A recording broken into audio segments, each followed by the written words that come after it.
So this video is mostly going to focus on Friday 13th Part 5, how to fix a new beginning. But you may have noticed that I skipped Part 4, the final chapter, which of course we know wasn't actually the final chapter.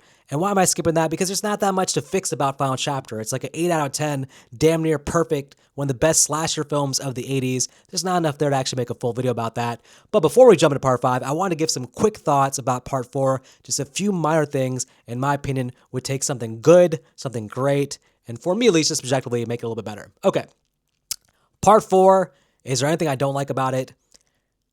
I kind of feel like maybe get rid of Rob altogether, because the timeline of Rob being in the woods that quickly, I mean, his sister Sandra died in Part 2, and within weeks, he's already in the woods, has newspaper clippings of Jason, knows all this information. I would either retool the character to get rid of that whole he's there because his sister died, or he's there for a sister who died maybe in the events of Part 1, something where it's not that quick for him to be timeline-wise in the woods. And then if you're doing his character like this, I just, his death saying, "Hey, Scotland man! Hey, Scotland man! Trash run! Trash run!" I've said it many times. The scene just makes me laugh. I laugh every time. I laugh my ass off.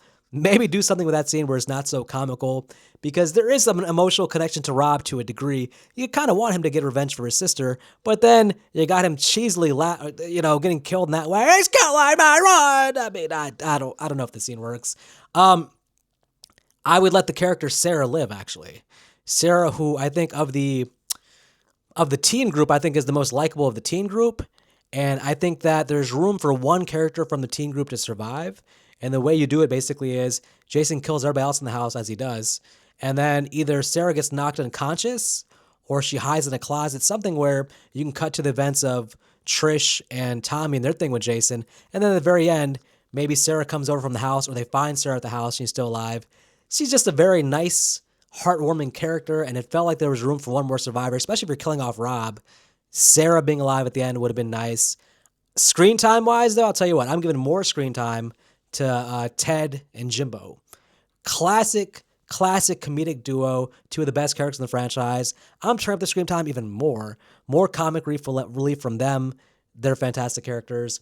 And then you got to show what happens to the mother. The mother dies, I guess, off screen, or does she die? I don't know. They don't show it, but the mother disappears from the film.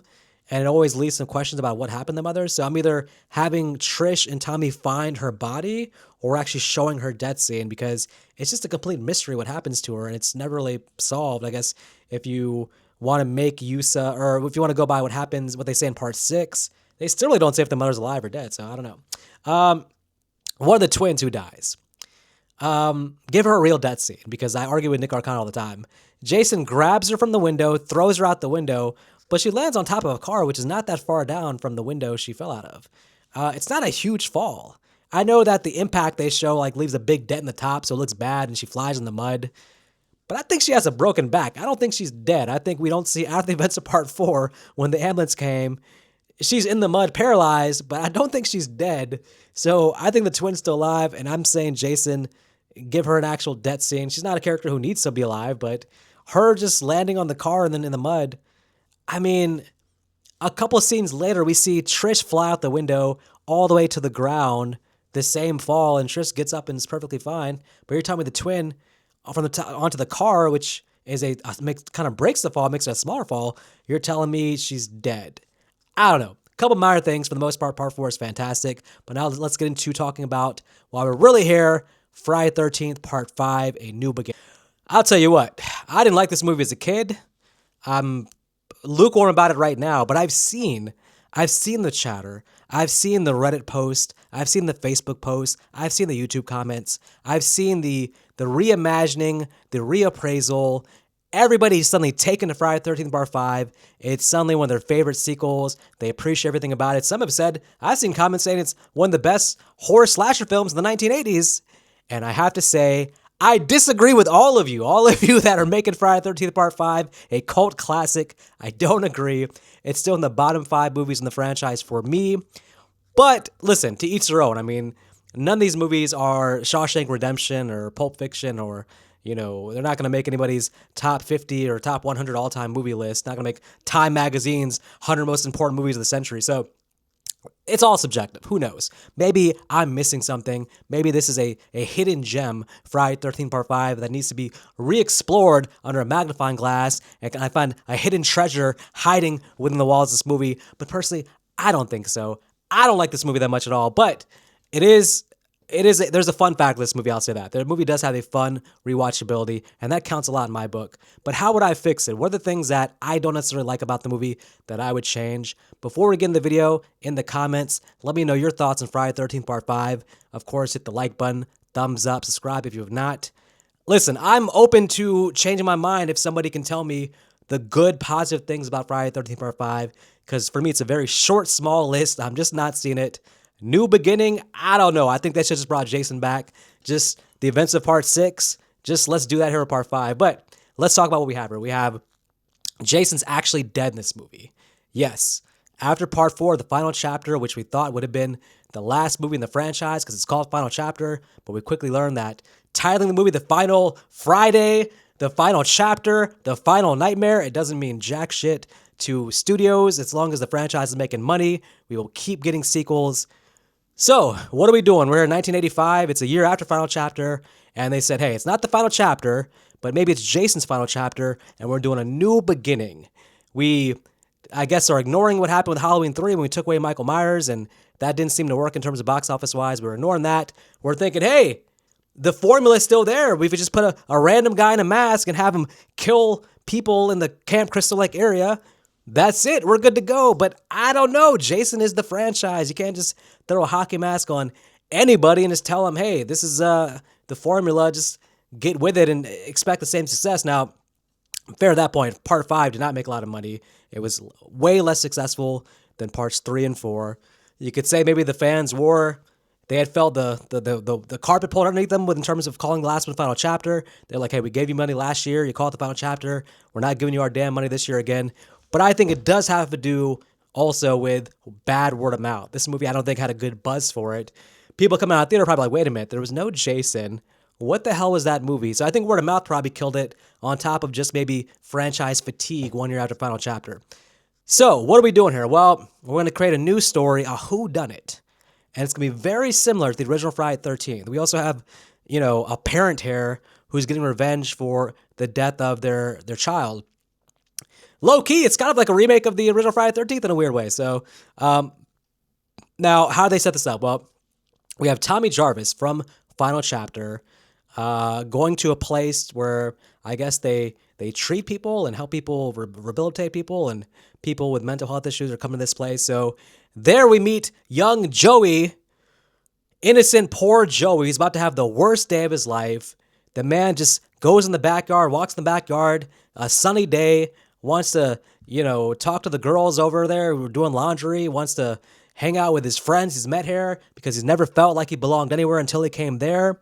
But he made the bad mistake of bothering Vic, who's chopping some wood, and apparently did not get a good night of sleep because Vic is going to be hella mad at Joey, tell him to go away, and Joey, being the good guy is, not only does not go away, he offers Vic some of his candy bar. Now it's a half-eaten candy bar, and the chocolate's all over Joey's shirt, which might have disgusted Vic and made him more pissed off, but that's the thought that counts, and Joey was trying to be a good friend to Vic, and what does he get for being a good friend? Well, listen, first of all, I've said it time and time again, if you watch these horror movies, especially 80s slasher movies, 90s slasher movies, all these franchises, it never pays off being a good friend. It doesn't mean that you have to abandon your friends, look out for yourself, but there's so many examples of somebody being a good friend and getting killed because of it. I mean, look, what can Joey do here? I mean, he could just walk away a little bit sooner, not bother Vic at all, but who knows? He didn't know that Vic was this crazy because Vic is going to wait till Joey turns around and take a damn axe right to the back and then chop Joey up. And listen, I remember one time turning this film on, it might have been on TV or something, and watching this opening and not knowing it was a Jason film, having no idea what this was. I was like, wait, what is this? This is not a Jason movie. Come to find out it is Friday 13th Part 5, but just watching these opening scenes, you have no idea that this is a Jason film.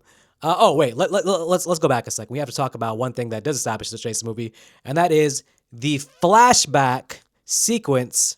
Tommy Jarvis as a kid, Corey Feldman, who was busy filming The Goonies, but was able to take about 2 days to film this one cameo scene. Of course, because, if you are given both scripts, you got The Goonies being made with Steven Spielberg or Friday 13th Part 5 being made with some guy who used to be a porn director. It's not really a hard career choice. I think he made the right decision, but he's still, throwing them a bone here by doing a little cameo.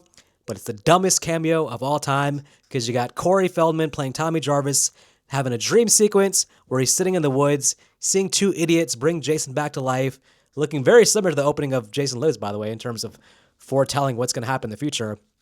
What's wrong with this scene? Would I take it out? Probably I'd take it out because you get a full 1 minute of Jason walking slowly towards Tommy Jarvis, who's sitting in the bushes, and you just got a full 2 minutes of Tommy going, no, no, no, no, no. I mean, literally, you count. It's like 45 seconds of Jason walking as slow as possible. I don't care if this is dream version Tommy Jarvis. The subconscious would be telling him to run. There's still survival instincts in your dreams in the subconscious. I guess it's a nightmare, so I guess he just can't move. So I can't blame his nightmare version for being stupid, but he's just sitting there, no, no, no. Like, why don't you turn around and run? Okay, logistics in the dream world, who knows? So we do have that establishing as Friday, but I don't know if this movie needs Tommy Jarvis. I don't know if it needs young Tommy Jarvis's flashback and none of that stuff. But let's get back to Vic and Joey. Joey's been hacked to pieces. The paramedics come, and this is where, I guess I can spoil it because you've all probably seen the movie. The paramedic named Roy just happens to be Joey's father.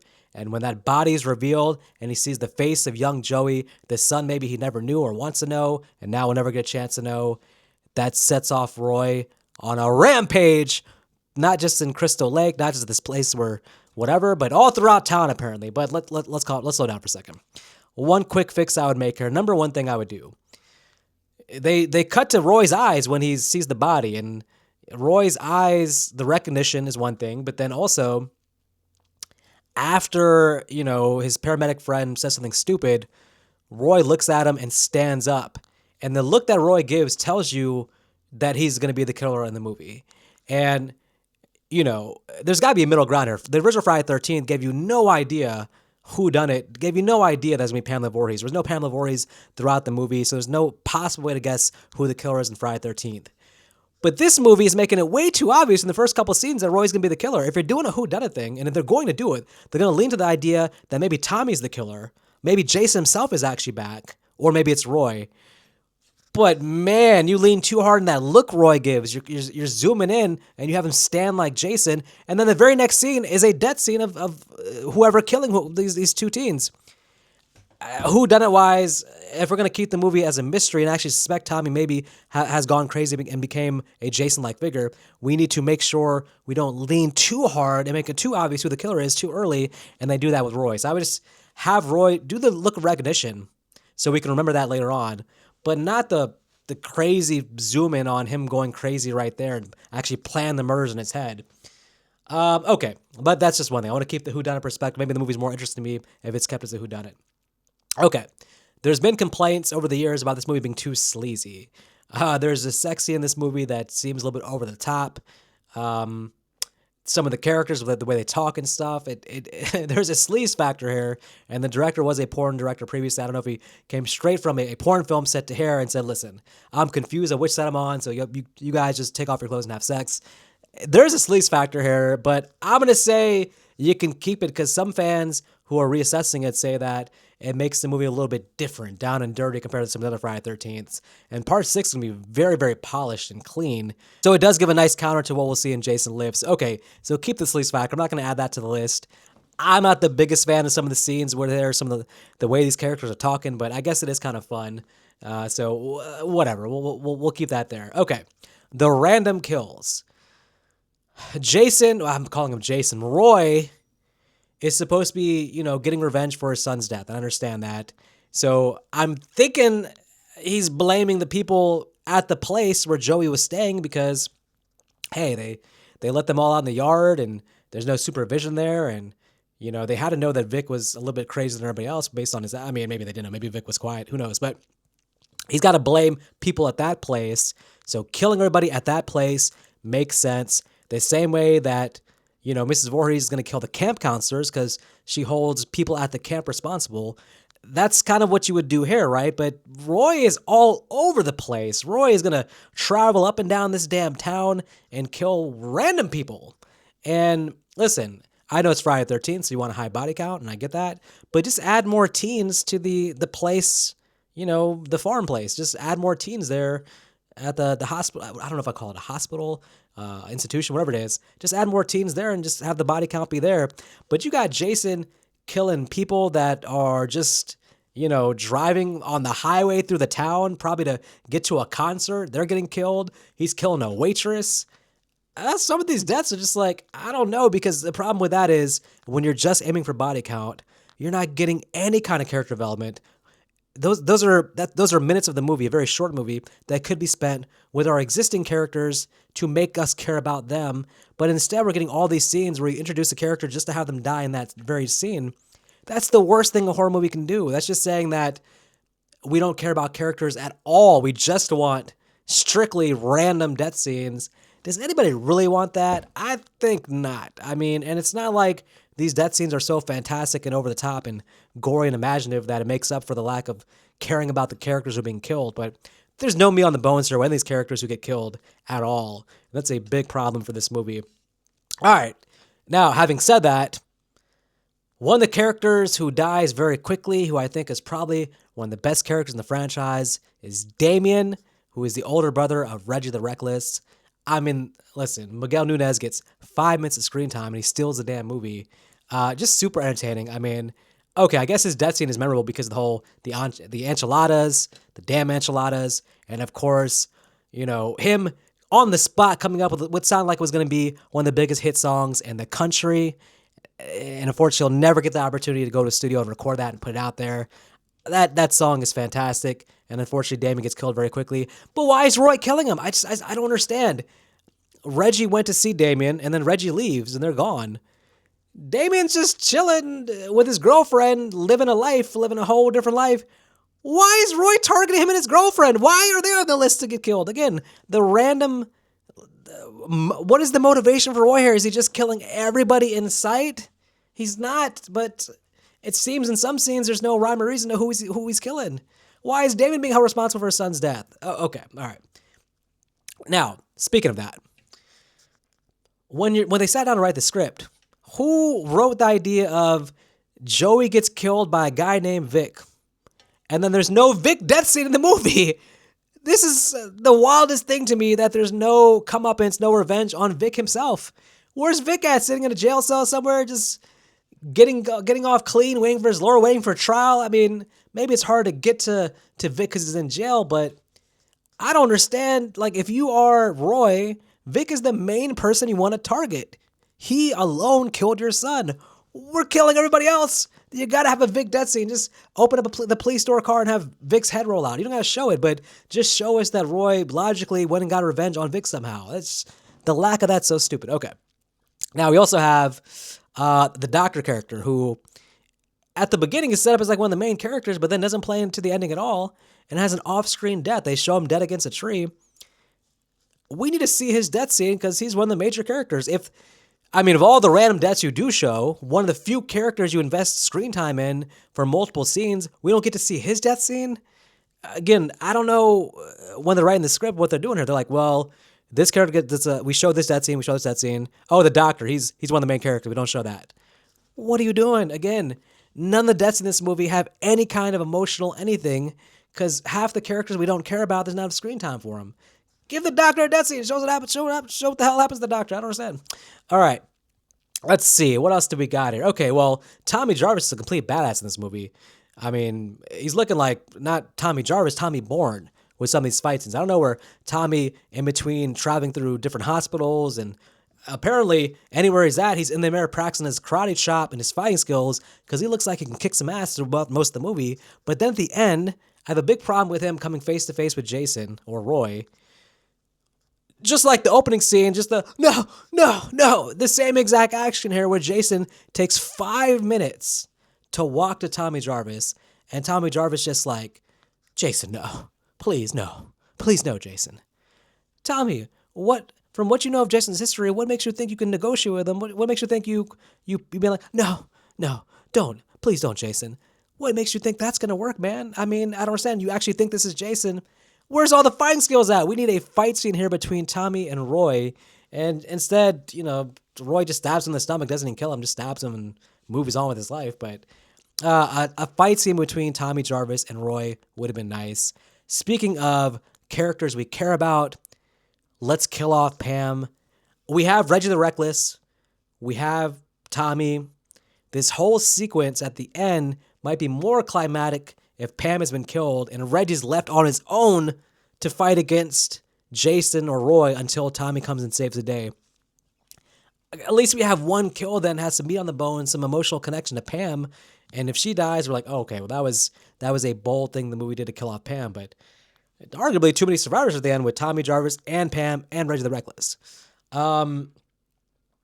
Okay, I would get rid of the very end thing of Tommy they're doing the fake Tommy's becoming Jason thing again. You already did that at the end of part 4, and it didn't come to be, so you're doing it again? You're playing the same tease at the end, and of course we know from part 6, again, that didn't happen. So I would just get rid of that whole fake tease thing of Tommy becoming Jason. I understand maybe that's where they wanted to go with the franchise. If they didn't bring Jason back, they're like, okay, well, Roy's dead. So running to the franchise, maybe Tommy becomes the killer, but come on. Would the audience even buy at that point Tommy as the killer after you've already been with the character now for 2 movies, him being the hero? Him becoming a Jason-type killer now, would it even work? I don't think so. You had to pull that card after the end of part 4. That should have been maybe part 5. If you weren't doing Roy as Jason, if you weren't bringing Jason back, then maybe just make Tommy the killer here, and that would have been a little bit more engaging and fun for the audience, I think. So I'm getting rid of that whole tease at the end of Tommy potentially becoming Jason. And also, speaking of Roy, going back to his death scene for a second, when the mask comes off at the end, after Roy falls to his death, they cut to his face. It's really not that easy to tell that's actually Roy. I mean, he doesn't look anything like the paramedic from the beginning. Like, I don't know if it's the rain or his face, but it looks like the doctor who died against the tree. Like, if you put their faces together, it looks like the damn doctor. Like, it's just not that clear in that moment. You're doing the face recognition thing. Maybe I would unmask Roy before that. Unmask him before that. Have him give a stupid villain monologue, which this movie does not have. Have him give a monologue, something about, you killed my son, now I'm killing you. But I'm telling you, it's so quick. They cut to his face. He's on the ground. And it's just for the audience. I'm wondering if everybody actually in the moment picked up, oh, paramedic. It's like, and that looks like the damn doctor who died against a tree. So, yeah. What can you do? Okay, anyways, these are just my thoughts on things I would do to help make Friday the 13th Part 5 a better film. You just have too many random characters we don't care about getting killed. You gotta cut some of them out, establish the characters we do have. The ones we do have, give them actual on-screen death scenes. And, I mean, Tommy Jarvis, give him a proper fight scene with Roy. Maybe make Roy's motivations, give him a monologue at the end, something to make it a little more clear. But if you're doing the whodunit thing, again, you got to make sure that Roy is not over the top, winking at the camera at the beginning like, hey, I'm the killer. Me, Roy, I'm going to be the killer. No whodunit, I'm the killer. Get rid of that whole thing. All right, anyways, again, in the comments, let me know what you guys would do potentially to make Part 5 better. Do you agree with apparently the entire internet world that Part 5 is underrated, possibly a classic masterpiece that didn't get its shine its time, deserves its shine now? I don't think so, not for me, but I'm willing to hear what you guys have to say about it. Until next time, you guys take care.